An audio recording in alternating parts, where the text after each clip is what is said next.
You know, one of the most common questions I get when it comes to building an online business, specifically a freelance writing basis, or really any kind of freelance business, it's how do I set my freelance rates?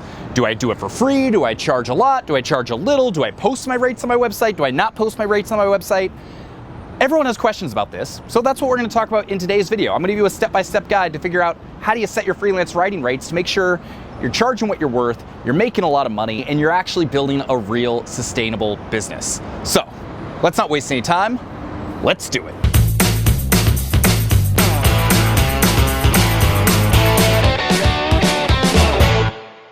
The first thing you got to remember when you're setting your freelance rates, and this is really important, is there is no right answer or magic number, because it's going to be different no matter whether or not it's freelance writing or SEO or, copywriting or web development.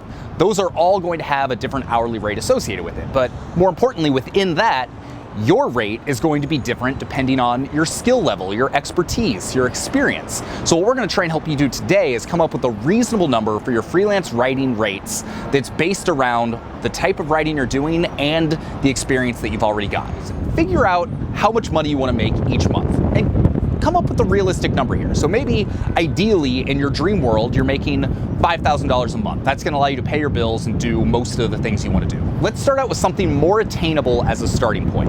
Say $1,000 a month. So your goal is to make $1,000 a month freelance writing. How do we come up with what your hourly rate should be? Well, step number 2 is figure out how many hours you can realistically work each month. Let's assume you've got a full-time job or you've got some other gig that you're working on right now that's gonna not allow you to work full-time on your freelance writing business. So, perhaps you've got 1 hour a day after work, and then you can spend an extra 5 hours a day on the weekend. So that's 10 hours a week you can spend on your freelance writing business, which means you can spend 40 hours a month on this business. God, these sirens. You want to see what I'm actually working with? Here, come with me. Let me show you what we're working with here. We got a freeway, more freeway, more city, Empire State Building somewhere over yonder, over there. Okay, so step number 3 is we want to come up with a rough hourly rate, just to get a sense of what we're working with so we've got a good starting point. So you want to make $1,000 a month, you've got 40 hours a month to work on it, 1,000 divided by 40, that's $25 an hour. So that's a good starting point for your freelance writing rates. Obviously, if you've got more experience, you can start charging a little bit more.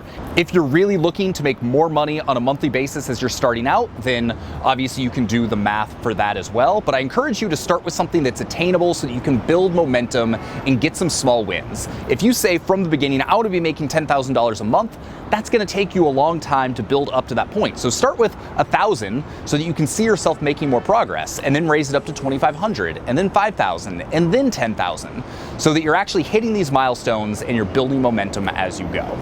So step number 4 is you need to figure out how long a particular job is going to take you. So if you're new at this and you're just getting started, this can be a little bit tricky. It can be a little bit of an estimate, but the more work you do, the better sense you're going to have of how long it's going to take you to do something. So maybe you know that a 1,000-word blog post is going to take you around 2 hours to write.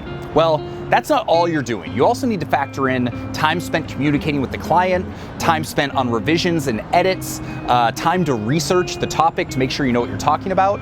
So if you know it's only going to take you 2 hours to actually sit down and write it, it might be an extra hour to an hour and a half or even 2 hours just in all the ancillary stuff that goes along with it. So let's be conservative. Let's say it's going to take 4 hours. It's going to take 2 hours to do the actual writing. It's going to take another 2 hours to do all the back and forth and research and everything. Based on your new writing rate of $25 an hour, you charge $100 for that particular piece of work. So remember, the time you spend on any given project is going to vary, and the more that you do, the more you're going to get a sense of how long it takes you to do one thing over the other. So obviously, a 1,000-word sales page is going to take a longer time to write than just a 1,000-word blog post. Or if you're doing an email funnel, writing a 1,000-word sales email that's part of a larger funnel that's going to take more planning is going to take longer than those as well. So keep that in mind and actually set a timer when you're doing this type of work so that in the future, you've got a better sense of how long it's actually going to take you to do these things. So step number 5 is now just tweaking the formula. So you're starting to pay attention to how long it's going to take you to actually write something. You're starting to think about what's going to go into it on top of the actual writing. Well, you might realize that in using that formula, you're still underbidding things just a little bit. So add an extra hour on to each bid you do. Add an extra $25. Or maybe you're finding that, you can do things a lot faster and you want to be competitively, so maybe you lower the rate a little bit. But just remember, you can always negotiate down. Whatever price you give them for an article, that is the most you are possibly going to make on that particular piece of work.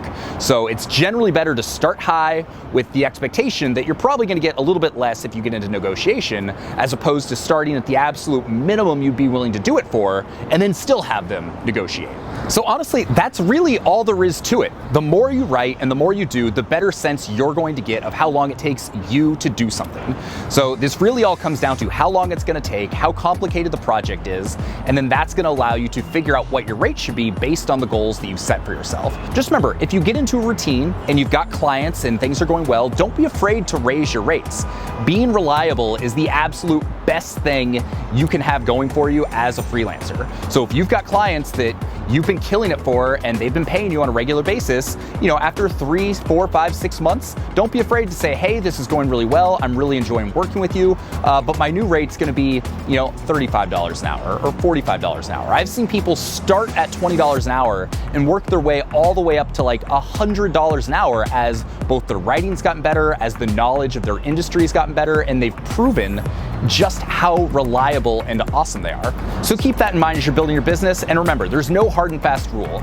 You might tweak things for one client or you might tweak things for something else. Just use your best judgment to feel out each individual situation and really make a point to become as familiar with the process as you can. The more familiar you are with your process, how you go about things, and how much work it takes, the easier it's going to be to come up with a number that feels good for you. So if you enjoyed this video, make sure to hit subscribe, hit that notification bell, give us a thumbs up. I love the thumbs up.